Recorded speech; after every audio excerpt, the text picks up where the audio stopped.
combination of lenses. First, if lenses are in close contact,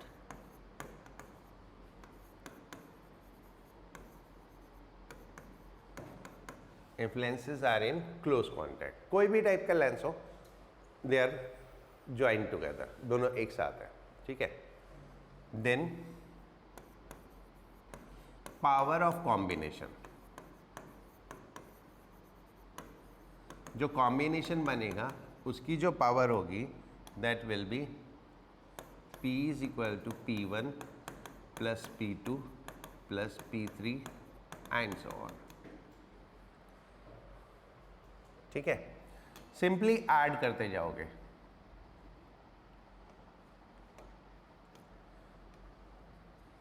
if not in close contact,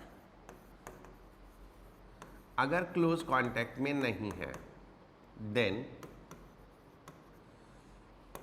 image of first lens,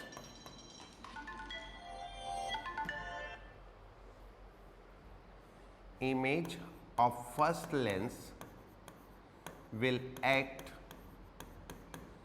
as object for second and so on. इस तरह से करते जाओ. जो first की image है वो second के लिए ऑब्जेक्ट बन जाएगी, सेकंड की इमेज थर्ड के लिए ऑब्जेक्ट बन जाएगी, थर्ड की इमेज फोर्थ के लिए ऑब्जेक्ट बन जाएगी. So you will follow the same procedure. Right? In both cases, magnification, जो total magnification होगा that m is equal to m1 into m2 into m3 into and so on. सबका combine कर दो. Now combination of mirror and lens.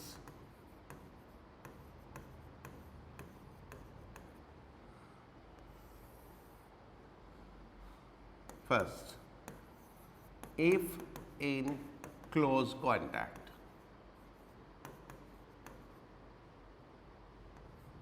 if in close contact, then power of combination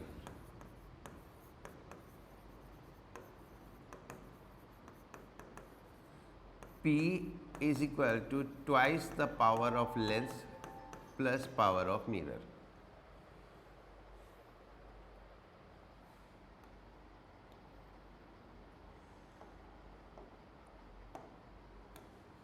This is power of mirror.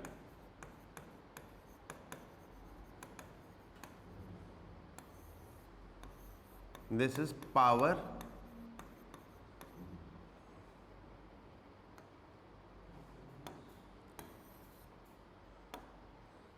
sum of power of all lenses. अगर multiple lenses use हैं तो सबकी power को add करके लिखोगे, और अगर एक ही है तो उसी की पावर आ जाएगी. Twice the power of lens. निकलती दोनों की उससे 1/f से. हाँ, 1/f से पावर तो ठीक है. देन द कॉम्बिनेशन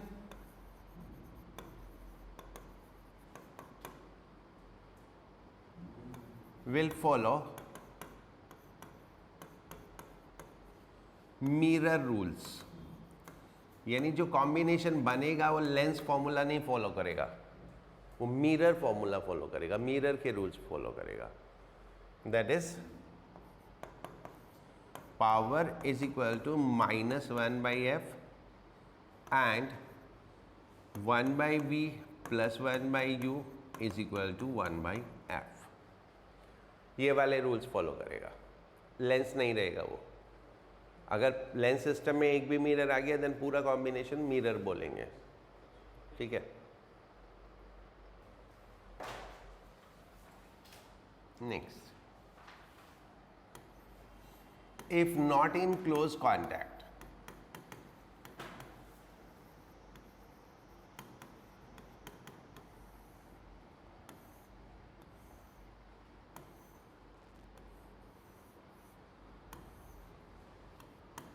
सपोज ऐसे है, ठीक है, यहां पे ऑब्जेक्ट है, राइट, ये फर्स्ट, ये सेकेंड, ये थर्ड। अब क्या होगा, लाइट रे इससे जाएगी, फिर इससे जाएगी, फिर इससे आएगी, फिर इससे जाएगी, फिर इससे जाएगी, फिर इससे जाएगी, राइट। तो पाथ ऑफ लाइट रे क्या होगा, object, then lens 1, then lens 2, then mirror, then lens 2, lens 1 and फिर final image, फिर final image। समझ गए? सो 1 by 1 इतना सब कुछ आपको काम करना पड़ेगा।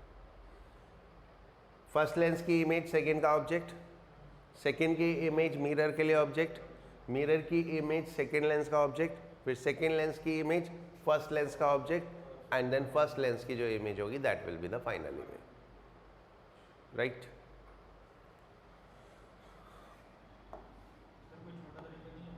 बता तो दिया था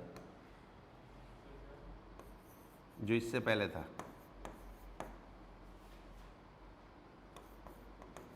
Image of first lens act as object for second lens and so on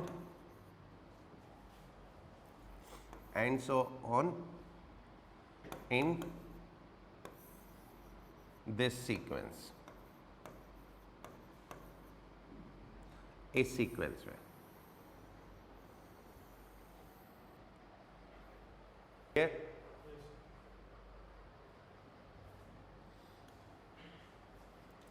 Now, displacement method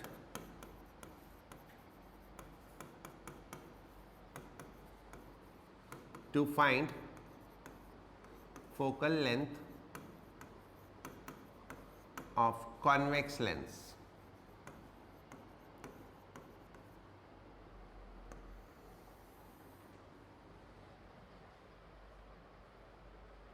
Right? For a convex lens, if distance between object and real image is d and focal length is f,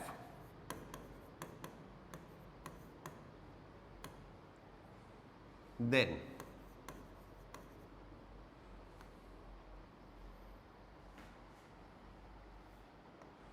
इसको screen भी बोल सकते हैं,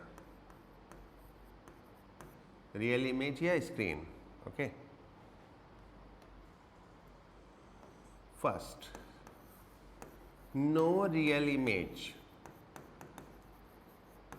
on screen if d less than 4f। अगर distance between object and screen is 4f, sorry 4f से कम हो गया तो कोई वो इमेज स्क्रीन पे नहीं आएगी, रियल इमेज बनेगी नहीं। Second, only one position of lens,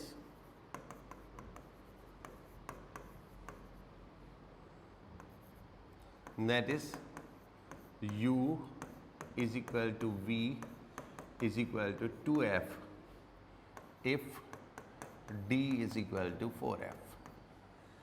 अगर इमेज वो स्क्रीन और ऑब्जेक्ट के बीच का डिस्टेंस 4f हो जाता है तो लेंस को सेंटर में रखेंगे तो रियल इमेज बनेगी। ठीक है,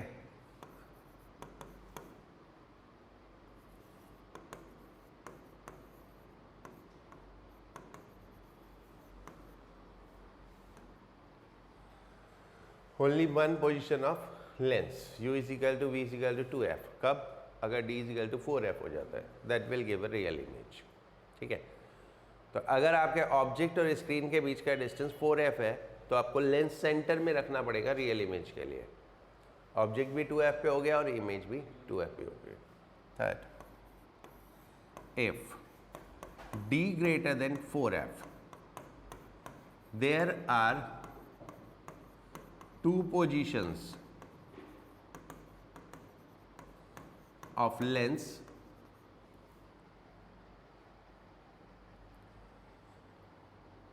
to give real image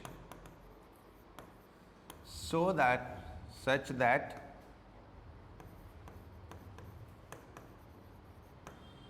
object and image distance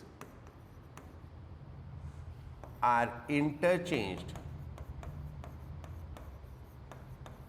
in two positions.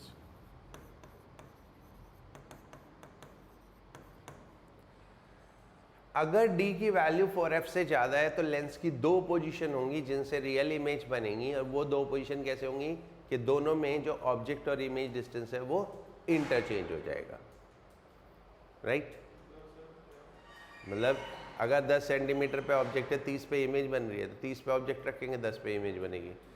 Total distance तो 40 रहेगा ना। ठीक है, छाप लिया?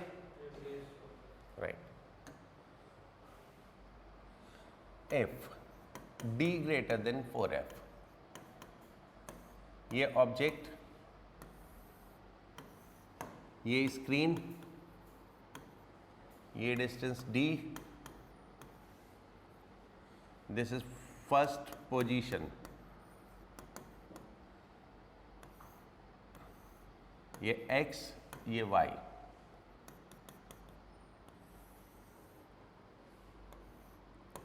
ये सेकेंड पोजीशन, ये y, ये x,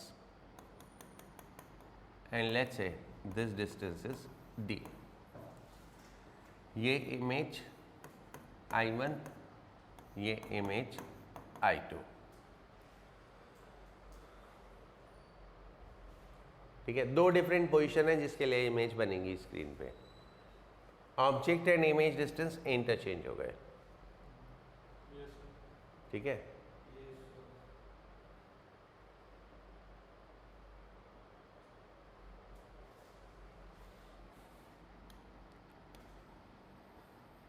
now x is equal to d minus d by 2 and y is d plus d by 2।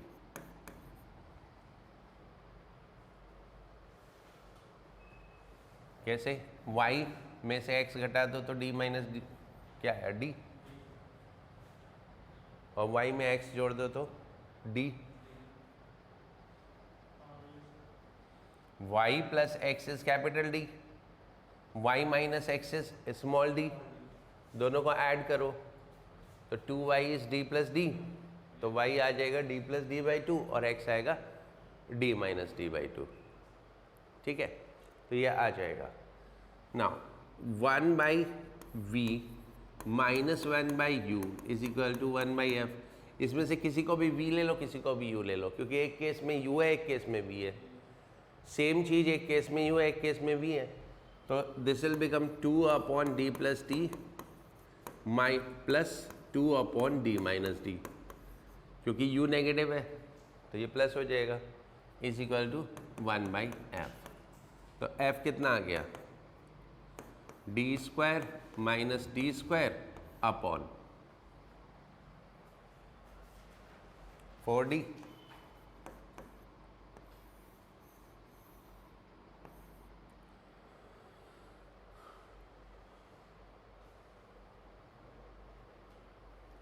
इस तरह से फोकल लेंथ निकाल लेते हैं।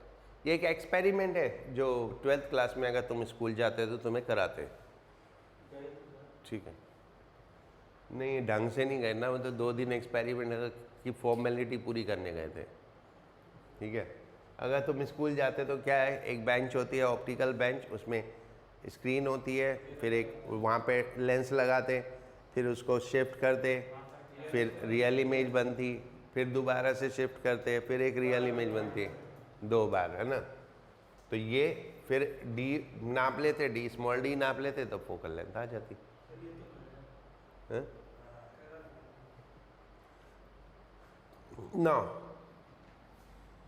ये फर्स्ट पोजीशन थी, ये सेकंड पोजीशन है ना,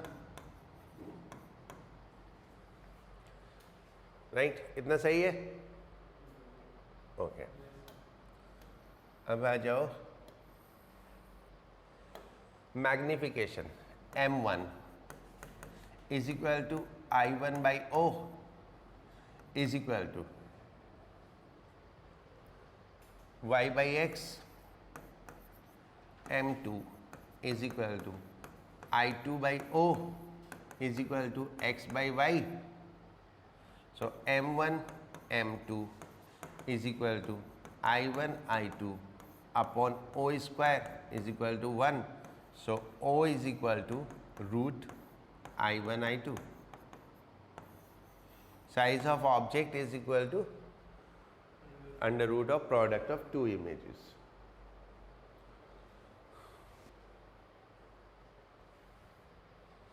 चलो लेंस खत्म करते हैं। Some points about lens.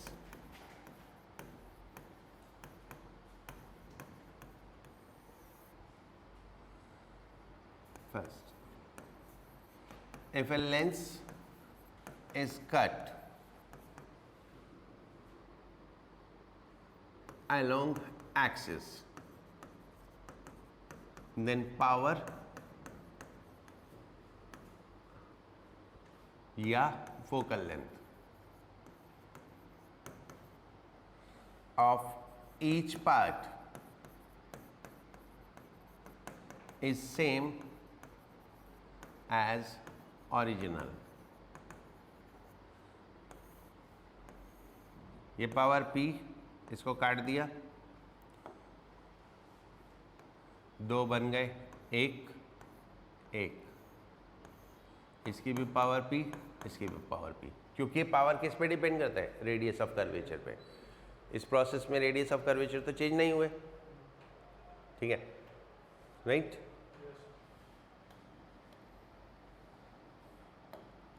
Second, if a lens is made of multiple material,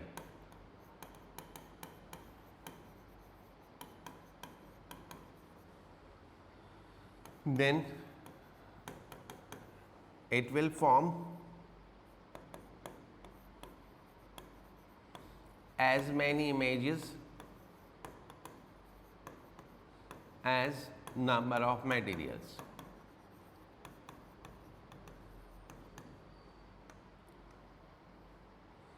like ये एक लेंस है, ये पार्ट μ1, ये पार्ट μ2, ये पार्ट μ3, तो total 3 images, 3 different focal length हो जाएंगी और 3 डिफरेंट इमेजेस बनेंगी, क्योंकि फोकल लेंथ किस पे डिपेंड करती है, radius of curvature and refractive index. तो हर एक पार्ट के रेडियस ऑफ कर्वेचर तो सेम हो गया, लेकिन रिफ्रैक्टिव इंडेक्स अलग हो गए। तो हर एक पार्ट की फोकल लेंथ अलग होगी, तो हर एक पार्ट की इमेज अलग बनेगी।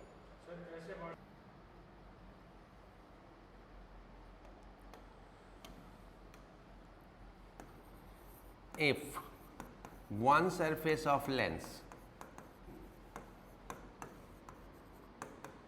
is polished, if one surface of lens is polished, then it will behave as combination of lens and mirror in close contact, जो मैंने अभी बताया था। लाइक ये एक लेंस है और ये पॉलिश कर दी, ये पॉलिश कर दी, तो it is what, combination of a convex lens and A concave lens. ये कॉन्वेक्स मिरर बना दो, क्योंकि कॉनकेव मिरर इन्वर्टेड इमेज देता है, कॉन्वेक्स मिरर इरेक्ट इमेज देता है। ठीक है, if I make it focal length is 20 and object distance 30, right.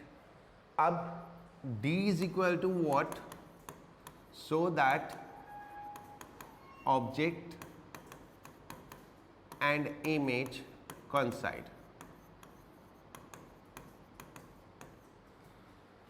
तो इस केस में ये लाइट रे ऐसे जाएगी, देन ये ऐसे, और ये सेम पाथ पे वापस आने के लिए it should go to the centre of curvature,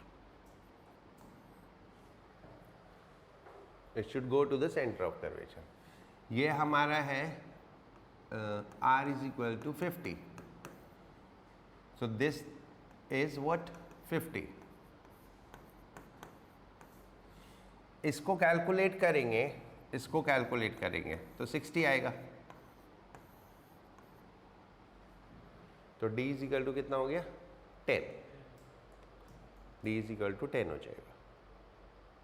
कम से कम 15 वीडियोज ऐसी थी जिसमें बीच बीच में आवाजें गायब थी।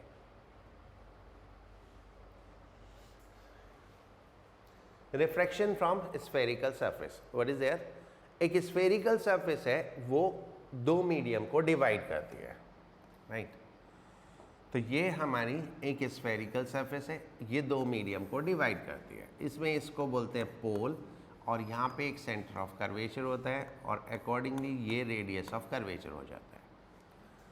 हम इस केस में एक पॉइंट ऑब्जेक्ट कंसीडर करते हैं कहीं भी, ठीक है। अब ये सरफेस 4 डिफरेंट फॉर्मेट में हो सकती है।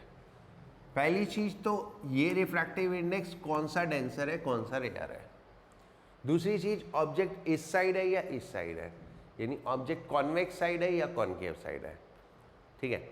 Convex side rare medium, convex side denser medium, concave side rare medium, concave side denser medium. तो टोटल 4 डिफरेंट कॉम्बिनेशंस बनते हैं, ठीक है।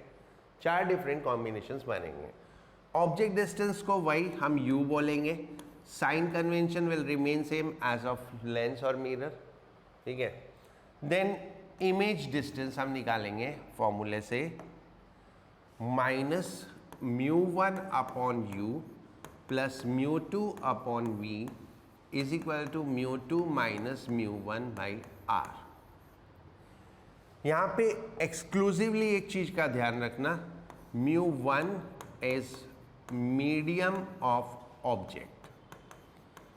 जिस मीडियम में ऑब्जेक्ट है उसको आप μ1 लोगे, और बाकी साइन कन्वेंशन सेम वैसे ही फॉलो हो जाएंगी जैसे जनरल होती हैं, ठीक है। आपको